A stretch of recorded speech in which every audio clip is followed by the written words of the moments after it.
Voici l'histoire, Valentin la terreur. Le ciel a revêtu son grand manteau noir. Accroché tout en haut, la lune rayonne. Doucement, la fraîcheur s'installe. Le calme règne. Le monde tourne au ralenti, c'est la nuit. Et la nuit, tout le monde dort. Bonne nuit les enfants. Non, attendez un peu. Quelque chose se bouge là, tout en bas, sous la voûte étoilée. C'est Valentin qui gambade joyeusement jusqu'au point d'eau.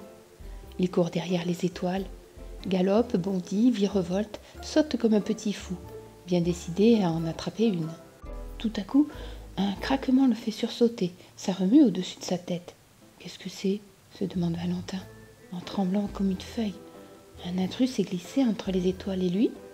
À la lueur de la lune, les branches tracent une multitude de chemins dans le ciel. Du haut de l'arbre, le vautour observe Valentin. Son bec crochu brille dans la nuit et claque d'impatience. Contrarié, Valentin fait une grimace et s'éloigne sous l'œil perçant du rapace. Dans l'obscurité s'éveille un monde étrange et mystérieux. Partout, c'est le silence et la solitude. Cerné par les ténèbres, Valentin avance prudemment. Soudain, devant lui, se dressent 4 longues tiges. « Qu'est-ce que c'est » s'interroge-t-il en tremblant sur ses petites pattes. « Oh, tu m'as fait peur, » dit la girafe. « Tu ne dois pas te promener seul dans la nuit, tu sais, c'est très dangereux pour un petit zèbre. »« Je ne suis plus un bébé et je n'ai pas peur du noir, » répond Valentin, ravi d'avoir effrayé un animal aussi grand. « Fais bien attention. Si tu rencontres le lion, il ne fera qu'une bouchée de toi. Rentre vite auprès de tien. » Lion par-ci, lion par-là. Depuis que je suis tout petit, on ne me parle que de lui. Mais je ne l'ai jamais vu, moi. Ce redoutable félin, existe-t-il vraiment ? Ce gros pacha que tous les animaux appellent le roi ? Marmonne Valentin en continuant son chemin. Brusquement, le sol tremble. Oh, Valentin se retourne et voit s'avancer vers lui une masse énorme qui cache tout le paysage. « Qu'est-ce que c'est » se demande-t-il, pas très rassuré. Surpris, l'éléphant s'arrête. « Oh, tu m'as fait peur, petit. Quelle idée de se promener seul dans la nuit. Tu pourrais faire de mauvaises rencontres, » gronde-t-il gentiment. « C'est ça, je connais la chanson du grand méchant lion, et gna gna gna gna gna, fredonne Valentin. » Et il continue son chemin enchanté d'avoir effrayé le plus gros mammifère de la terre. Derrière la colline, le sol luit d'une blancheur éclatante. La lune admire son image qui danse sur l'eau. Le croissant semble sourire à Valentin, mais un léger clapotis vient troubler sa rêverie. « C'est quoi ce machin ?» s'interroge-t-il. « Tu m'as fait peur » souffle le rhinocéros qui s'arrête de boire. « Ça alors, j'ai fait peur à la girafe, j'ai fait peur à l'éléphant et maintenant, voilà que je te fais peur. Ça c'est rigolo » s'exclame Valentin. « Non, ça n'est pas rigolo. Tu ne dois pas te promener seul dans la nuit, c'est très dangereux » reprend le mastodonte. « Je sais, je pourrais rencontrer le grand rugissant » plaisante Valentin. Il s'approche de l'eau et découvre son reflet qui ondule à la surface. « Je suis la terreur de la savane » dit Valentin en s'admirant. Quelques brins d'herbe frémissent bousculés par le vent. Valentin s'apprête à boire quand un bruit l'arrête net. « Allons bon, qu'est-ce que c'est que ce bidule à 3 pattes maintenant ?»« Oh, l'autruche ! Elle aussi a peur de moi » sourit Valentin, il s'approche doucement. « Bouh !» crie-t-il dans son dos. Et le gros oiseau détale à toute vitesse. « C'est plein de plumes et ça ne sait même pas voler » s'exclame Valentin.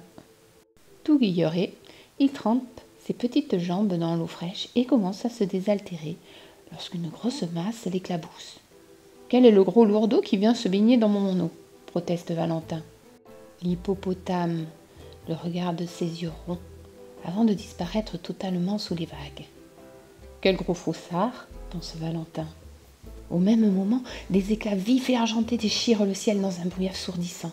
Une nuée de hérons jaillit des ténèbres et s'enfuit dans tous sens. Un silence de plomb s'abat sur la savane. Dans le noir, 2 yeux brillants fixent Valentin. Le lion boit tranquillement en observant sa proie. Valentin retient son souffle. Caché dans l'ombre, le vautour ricane, alléché par l'odeur de la mort.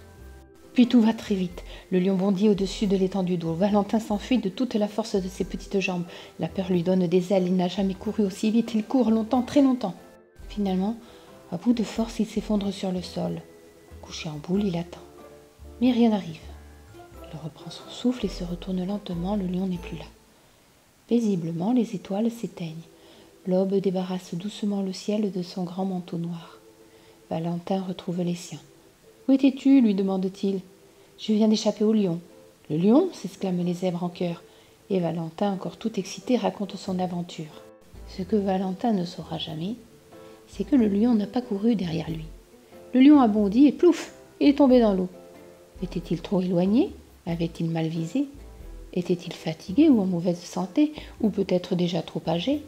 On ne comprendra jamais ce qui s'est passé, mais en tout cas, le lion n'a pas mangé Valentin cette nuit. Le lion est rentré bredouille. De retour sur sa branche, le vautour est déçu. Un tourbillon de poussière monte dans l'air sec du petit matin.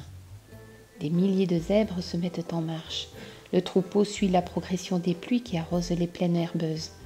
Le soleil monte dans le ciel. Valentin la bouche sèche. « Oh, j'ai encore soif, soupire-t-il. » Cette histoire est maintenant terminée. J'espère qu'elle t'aura plu, t'aura fait passer un agréable moment. Et je te dis à bientôt pour d'autres histoires. Je te fais plein de gros bisous.